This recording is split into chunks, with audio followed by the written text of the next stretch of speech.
Have you ever wondered what money really is? Why does it exist, and how does it affect our lives every day?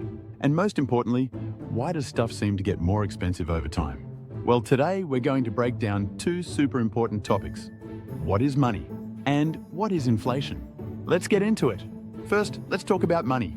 At first glance, money might just seem like paper or metal coins we use to buy things, right? But it's much more than that. Money is a medium of exchange, a store of value, and a unit of account. I know that sounds like a lot of jargon, but let me break it down. Imagine you're living in the past and you want to buy bread, but you have a cow. That's a bit tricky, right? Not everyone needs a cow. That's why money came into play. It's a tool we use to exchange things. Instead of bartering, we use money because it's widely accepted, and everyone trusts that it has value. Money doesn't just have to be physical like coins and bills. In today's world, we also use digital money, like bank accounts, credit cards, and even cryptocurrencies like Bitcoin. Now, why does money have value? Well, that's because we all agree that it does. It's like a promise.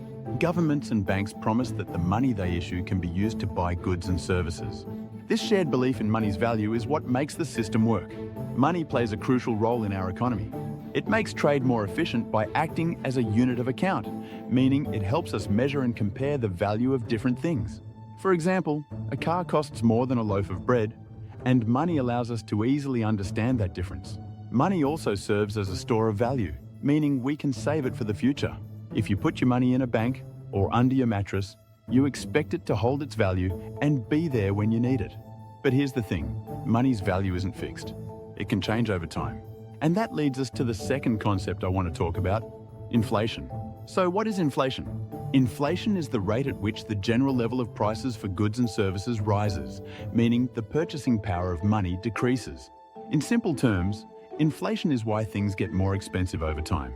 Let's say last year, you could buy a loaf of bread for $1, but this year, that same loaf of bread costs $1.10.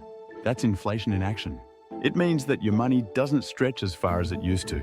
Inflation happens for a few reasons. One reason is demand pull inflation. This happens when demand for goods and services increases, but supply can't keep up. So businesses raise their prices to balance out the demand. For example, if a new video game comes out, everyone wants to buy it. But if there aren't enough copies to go around, the price might go up. People are willing to pay more just to get their hands on it. Another reason for inflation is cost push inflation. This happens when the cost of producing goods and services rises. If companies have to pay more for raw materials, workers, or transportation, they'll pass those costs on to you, the consumer, by raising prices. And then there's monetary inflation. This occurs when there's an increase in the supply of money in an economy. If a country's central bank prints more money, the value of money can decrease and prices go up. While this might sound like a way to solve problems, printing too much money actually weakens the value of each dollar. Think of it like trying to divide a pizza into more slices. The more slices there are, the smaller each piece gets. Now that we know what inflation is, let's talk about how it affects you. Imagine this, you've got a $1,000 saved up for a vacation. But because of inflation, the things you want to buy, like plane tickets or a hotel room, become more expensive. That means your $1,000 might not get you as far as it would have a year ago. Inflation can affect your purchasing power, the amount of stuff you can buy with your money. If prices are going up and your wages stay the same, you'll be able to afford less with the same amount of money. But there's more. Inflation also affects things like savings and investments. If your savings are in cash and inflation is high, the value of that money decreases. So, even though you might have the same amount in your bank account, its buying power has gone down. Inflation can get really tricky when it's too high. If inflation rises too fast, like what happened in places like Zimbabwe or Venezuela, it can lead to hyperinflation. That's when prices skyrocket and money becomes practically useless.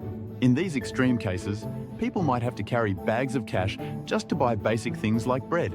That's why governments and central banks try to keep inflation at a stable, moderate level. They do this by adjusting interest rates, controlling money supply, and using other economic tools. So, to wrap it up, money is a tool that helps us buy goods and services, and its value comes from the trust we place in it. Inflation, on the other hand, is the rise in prices over time, which reduces the purchasing power of your money. While inflation is a normal part of an economy, too much of it can hurt our wallets. If you enjoyed this video, make sure to hit that like button and subscribe for more easy-to-understand explanations to get smarter every day. And if you have any questions or thoughts, leave a comment below. See you in the next one.